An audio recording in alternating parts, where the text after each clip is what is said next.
Now, the official Suncoast weather with ABC7 meteorologist John Scalzi.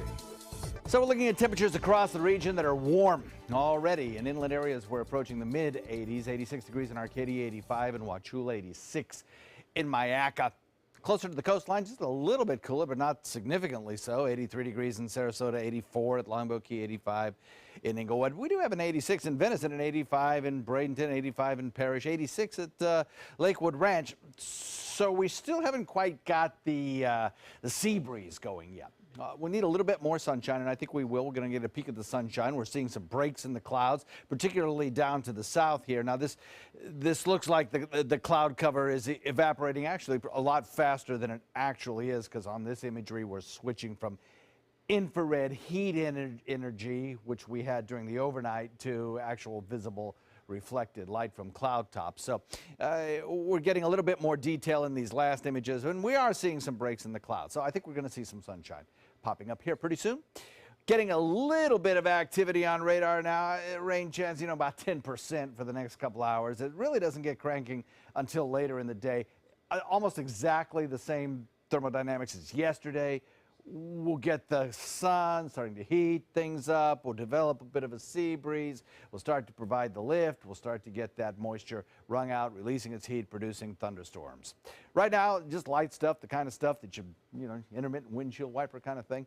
We had that this morning a little bit in basically the same inland areas, and we still have some of that ongoing. No big deal. I think if you have to be out and about on the roadways this afternoon and you don't like driving in thunderstorms or rain, you're probably okay for the better part of the next 3-4 hours.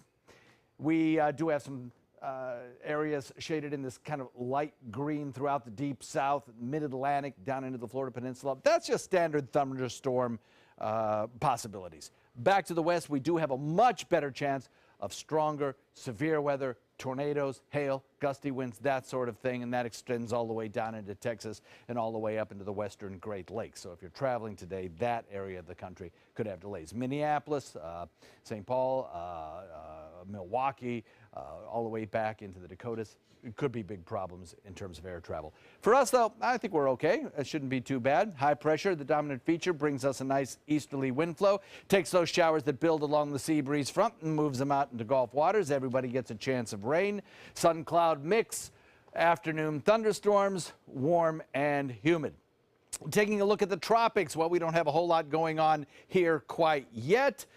Back out into the Atlantic, you'll notice showers coming off the coast of Africa. They tend to kind of dampen out as they get into the center part of the Atlantic. The reason for that is we have some very high shear, the tearing, ripping winds that you see that tear these systems apart before they get a chance to really develop.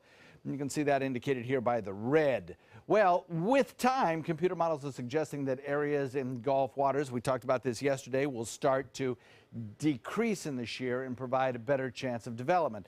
Longer range computer models continue to suggest that by this time next week, we may have a low developing out in the Bay of Campeche, or maybe even in further north in the Gulf waters. We'll see.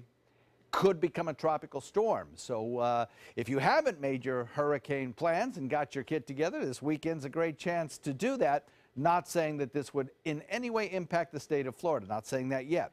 Could, might not develop. But the big three computer models that we use to forecast long-range development during the tropical seasons all have been consistently prognosticating an area of low pressure developing there. So that's worth noting. Over the course of the next several days, we'll see good rain chances carrying us into the weekend, maybe a little bit lesser rain chances. Then we'll pick those rain chances back up next week. Back to you, Scott.